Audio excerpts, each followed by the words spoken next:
केळीच्या पानावर जेवण केल्याने कोणता आजार होत नाही?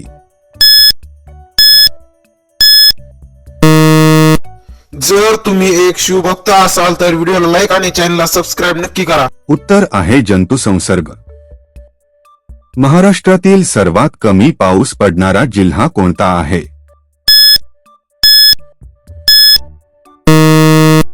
जर तुम्ही एक शिवभक्त असाल तर व्हिडिओला लाईक आणि चॅनलला सबस्क्राईब नक्की करा. उत्तर आहे सोलापूर. कारल्याची भाजी खाल्ल्यानंतर काय खाऊ नये? जर तुम्ही एक शिवभक्त असाल तर व्हिडिओला लाईक आणि चॅनलला सबस्क्राईब नक्की करा. उत्तर आहे दूध, दही आणि मुळा. भारतातील पहिल्या महिला शिक्षिका कोण होत्या? जर तुम्ही एक शिवभक्त असाल तर व्हिडिओला लाईक आणि चॅनलला सबस्क्राईब नक्की करा. उत्तर आहे सावित्रीबाई फुले. चिमूटभर हिंग खाल्ल्याने कोणता आजार पूर्णपणे नाहीसा होतो?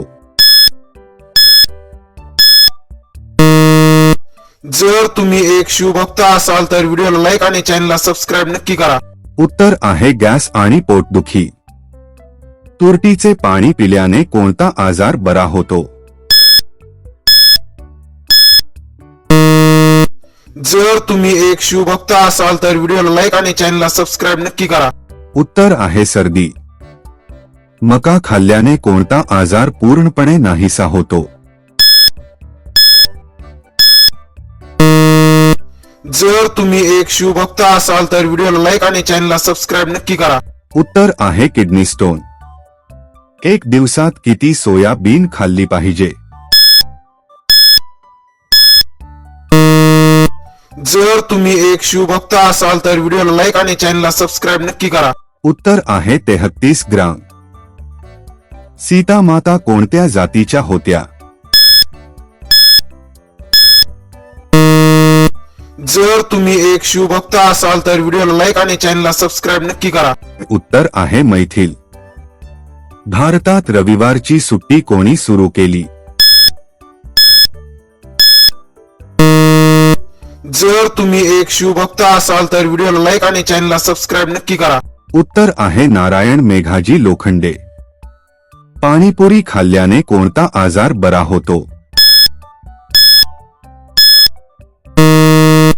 जर तुम्ही एक शिवभक्त असाल तर व्हिडिओला लाईक आणि चॅनलला सबस्क्राईब नक्की करा. उत्तर आहे पोटदुखी. सकाळी रिकाम्या पोटी किती काजू खाल्ले पाहिजे? जर तुम्ही एक शिवभक्त असाल तर व्हिडिओला लाईक आणि चॅनलला सबस्क्राईब नक्की करा. उत्तर आहे 3 ते 4 काजू. जास्त मॅगी खाल्ल्याने कोणता आजार होऊ शकतो?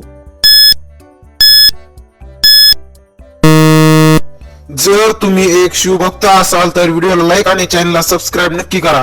उत्तर आहे मधुमेह. बडीशेप खाल्ल्याने कोणता आजार बरा होतो? जर तुम्ही एक शिवभक्त असाल तर व्हिडिओला लाईक आणि चॅनलला सबस्क्राईब नक्की करा. उत्तर आहे अपचन. धणे उकळून प्यायल्यास काय होते?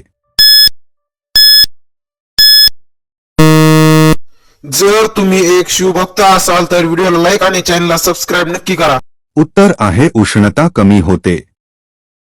अक्रोड खाल्ल्याने कोणता आजार पूर्णपणे नाहीसा होतो? जर तुम्ही एक शिवभक्त असाल तर व्हिडिओला लाईक आणि चॅनलला सबस्क्राईब नक्की करा. उत्तर आहे हाडांमध्ये वेदना.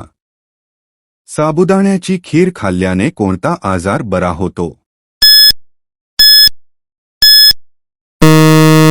जर तुम्ही एक शिवभक्त असाल तर व्हिडिओला लाईक आणि चॅनलला सबस्क्राईब नक्की करा. उत्तर आहे अशक्तपणा. रोज चिडचिड होणे हे कशाचे लक्षण आहे? जर तुम्ही एक शिवभक्त असाल तर व्हिडिओला लाईक आणि चॅनलला सबस्क्राईब नक्की करा. उत्तर आहे मानसिक तणाव. रात्री श्वास घ्यायला त्रास होणे कशाचे लक्षण आहे? जर तुम्ही एक शिवभक्त असाल तर व्हिडिओला लाईक आणि चॅनलला सबस्क्राईब नक्की करा. उत्तर आहे दमा.